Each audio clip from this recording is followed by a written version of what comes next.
everybody, this is Chloe. Welcome back to DissociaDID, and today we have Jessica with us. Hi. Do you want to tell us a little bit about your channel, Jess? Sure. So I have a channel, it's just my name, Jessica Kellgren-Fozard. I talk all about disabilities, deafness, LGBTQ things, and vintage fashion as well. I think the aim of my channel is just to kind of take life lessons, positives from the negatives that I've been through, and to share them with other people and hope that they can help other people get through things too. I think you do a great job. Oh, thank you. That's okay. That's kind of you. Oh, and just sort of spread a bit of kindness in the world. It's nice. She has a lovely channel, and I would definitely recommend checking it out. And you are partially deaf, aren't you? Or deaf?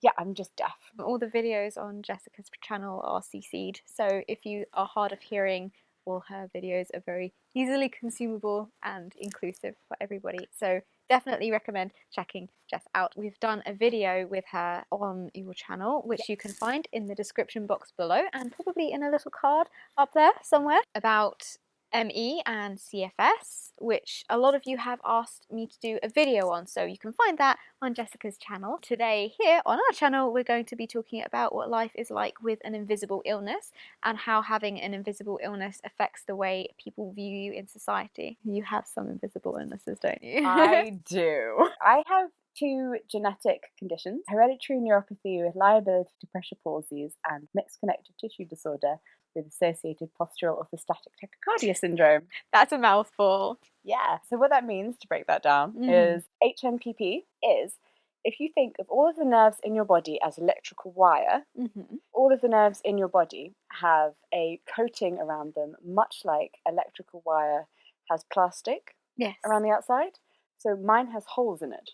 Oh no, okay. Yeah, I know. If I put too much pressure on the nerve, it can either swell through the hole, or because it's unprotected by that hole, it can basically fray and be damaged forever. And that paralyzes parts of my body. So I've paralyzed both of my arms before for a year and a half. My leg, same leg as well. Which on leg? A number of occasions. My left Out of interest. 6 months, and then for 9 months, my foot quite often. I'm much weaker on my left side than my right side. Are you right-handed? No idea. I am right-handed, yeah. My hearing is worse in my left ear as well. Oh my gosh. I'm blind in my left eye. Have you ever had a brain scan? I'm sure you've had a brain I've scan. had many brain scans. Have they ever noticed any difference in the right side of your brain and the left, like compared to... I have this fun thing with brain scans where they give me brain scans because something is happening, and then they tell me that like, it's not a stroke. That's all I get told. That's it. It's It's always not a stroke. It's not a stroke. Well, that's good because news. I'm at risk of stroke. And they're like, it's not a stroke this time. Great. But what was it? They never tell you, just it's not that thing. I hate that. I never follow up. I guess you're supposed to follow up after being told nothing's wrong. Like every time I go to a doctor and I'm like, something is really wrong, I'm in a lot of pain, and then they take some blood tests and do some tests and like, it all came back fine, so on your way. And I'm just like, okay. But I'm not fine. Yeah, but I just carry on. I'm just like, yes, I'm in intense pain and I can't stand. But nothing's wrong. They said nothing's wrong, so it's fine. I got diagnosed when I was 17, and then I got diagnosed with mixed connective tissue disorder, which is also genetic, and I've also had my entire life. But they didn't diagnose me with that till I was in my 20s. I don't know how you missed that, guys. What happened now? What happened? That's to do with all of my connective tissue and ligaments. It also affects all my organs. It's all of the soft tissue in my body, including things like my heart. That's quite important. Yeah. That is quite important. Yeah, it is. It is quite important. That's basically all of me. All of me is affected because all of me has nerves or soft tissue. The thing that's great about me is my bones. You have solid bones? My bones are so great. I fractured my collarbone once because it hit concrete, but other than that, never broken a bone. That's good. Also my teeth. You have great teeth. Thank you. You have very, very white, strong teeth. Yeah, my teeth, my nails, my bones, they are A+. The rest of me, not so much. But that stuff's really good, and I like to focus on the positives. Yes. So. You have many positives. There we go. Even if your heart is at risk, you have a beautiful heart. That was so corny, but I loved it. Cute. Oh my god, thanks. So much. I like it. The great thing that's not great about my disabilities is that they are all invisible. Yes, I can't look at you and think she looks disabled. Yeah, because which is actually not great. No. You'd think it would be a bonus. Many people do. They're like, oh well, at least it's not visible. And like, I always worry when what is ever the bonus there? Yes, Nothing. explain further. Like when I'm sitting, for example, if I have a really bad chronic fatigue or my PTSD is flaring up or I'm very, very dissociated and I'm finding it hard to walk around or think straight or focus on anything that's going on, which can be quite dangerous. If I need to sit at the front of the bus, for example, so that I can get off and on easily, can see better where I'm going, I always worry that people are going to look at me and think, oh yes, privileged, young, no obvious disabilities. Why are you sitting at the front of the bus? Get out of that seat. It's not for you. You know, in other instances like that. I mean, I've had the ladies glaring at me on the bus, and also they're always those ladies who like leap on the bus. Yes, it's never the people who need the seats. No, I find like the 80-year-olds who get on the bus and kind of shuffle along, see me sat there in the disabled seats, and they're like, they'll just sit next to me, like, all right, dear. Yes, how's your day? Very nice. But then it's the 50-year-olds who like leap on the bus and have just had a little run, and then they give me the glares, and I'm like, you weren't even going to sit here. Why are you mad at me? The energetic, slightly red, sweaty, middle-aged crisis type people. Special problem is about communication. Earlier today, I was at an event where there were a group of people who I've never met before, and they kind of all know each other. I quite like to do a whole group. Guys, hi, nice to meet you. I am deaf. Because as you can tell, if you can hear, I don't sound deaf. Again, not a bonus. You'd think it would be.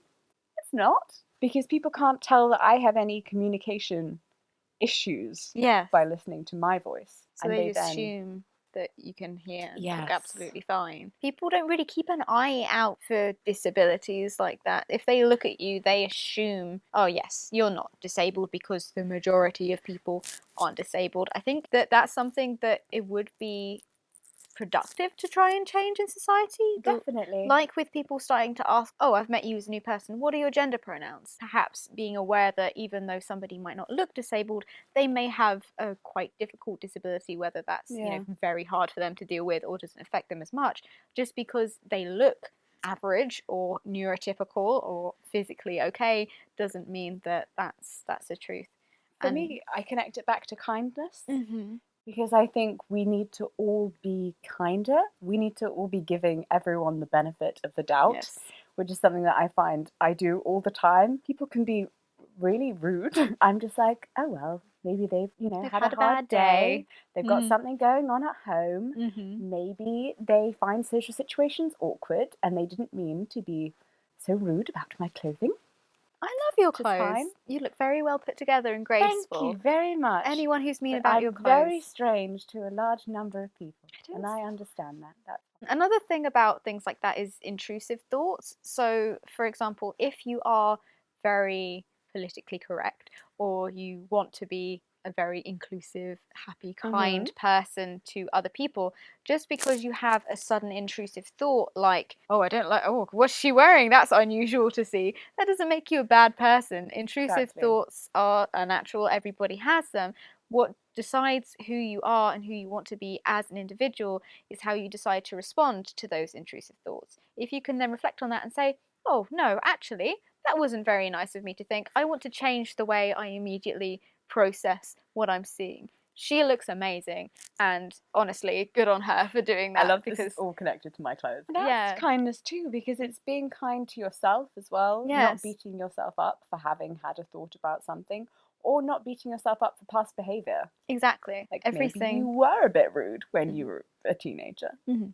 But it's all about not where you're coming from, but what you're making from that situation. So even if you were crueler in the past, or you've decided that, oh, maybe in the past I was a bit racist or whatever. It's what you take from those thoughts and feelings you may have had in the past and what you put them to use. So if you are trying to be better to people who are disabled, it can start with tiny things like just being aware that disabled people are out there and may not be obvious to you. Just being considerate about people's needs and asking. You've seen them come out of a disabled toilet and you're like, they don't have a cane with them. There are a million reasons relating to ill health that someone may need to use a disabled toilet, just so you're aware. Also forgetfulness, because I forgot my cane today, but that doesn't mean I don't need one. Also that. Yes, that too. Yeah, most disabilities are not visible. I don't think most of them are, no. I think you're right. Just be aware. And it's also about educating yourself on different points of view and different perspectives. And this is where I think that YouTube is such an amazing platform. I don't think people give YouTube credit enough. No. I'm always out there going, YouTube's really great, guys. It's really great. We so often focus on the negatives and like, oh, you know, some people leave mean comments, blah, blah, blah. But what we should really be focusing on is how amazing it is that we get direct access to somebody else's life and someone else's experiences. And we are learning so much about things that we don't experience on a day-to-day basis. It's so incredible to be able to hear that from a person and, you know, that it hasn't been interfered with by like another company or something like that. You're hearing someone's experience directly, honestly, and in most cases in quite a vulnerable way, directly from them. And that's a kind of information that you're not going to get easily anywhere else. You would learn more about a particular type of disability from a person who has it and is sharing their life with you than you would from sitting in a classroom and learning about it. Definitely. Learning. Oh my god. Who does Obviously that? you can learn in a classroom, I'm sorry. Still go to school, kids. School is important. Please Very go. awkward. I didn't mean to say that. Jeez. You get what I mean, though. I get what you mean. So I think it's really important that we kind of curate the people that we follow, especially on social media, to make sure that there are people with a wide range of experiences and a wide range of views as well. Yes, I think that's very important. I see on my channel people saying like, I don't have the ID, I know I don't belong here, but I find this so interesting. You belong here. Yeah. The reason we do this is to educate people. The reason that both of us do this is to try and make the world a more inclusive, happy, safe place for as many people as we can. And just because somebody's educating you or other people about a particular topic that may not be relevant to you personally, that doesn't mean that you're not allowed to learn about it, or that you don't belong there, or that you're trespassing on a space that isn't meant for you. If we're opening ourselves up to you, there's a reason why we're trying to spread this message. And if you want to learn more about it, then I think that it's wonderful that people want to come and learn more from us. Exactly. I'd say that the majority of my followers are hearing, but they're like, I had never considered that that would be a problem to somebody who couldn't hear before. There's nothing wrong with not having thought about it. And again, that's coming back to the kindness. Like, it's nothing wrong with you for not having considered every single different person's point of view. It's just being open to it. Yes, you're human. You're not going to be able to just suddenly understand everything that could have affected anyone ever with all the mental illnesses, all the physical illnesses. But it's important to try, not for everything, but like you were saying, just keeping an open mind, asking people. Don't be afraid to ask people. If somebody came up and said, I can see you're struggling, or like you're not focusing very well, are you okay? Can I help you? Are you comfortable explaining what's going on? I'd just say, I have a dissociative disorder, I'm dissociating. It would be really helpful if they had a cold drink or something, let me have some of that cold drink or whatever. I wouldn't be offended by somebody coming up and saying, do you need any help? Some people would be uncomfortable because you want to feel like you can do it yourself. If you see somebody who seems to be in need of help, even if they're not obviously disabled, approach it like gently. But just because you're not disabled doesn't mean that you're not able to help. Kind of touch on independence there, and the idea of wanting to do things for yourself. Yes. And I might not look it, but I'm a person who doesn't have a lot of independence, a danger to society, and myself. I've heard that one before. But I kind of just have to be okay with that. And I've given up on not being okay with it. Yeah. It's like, well, that's my life. It takes time, though. It's taken a long time for me personally to accept that I'm not going to have the life that, you know, I thought I was going to have or that I wanted to have.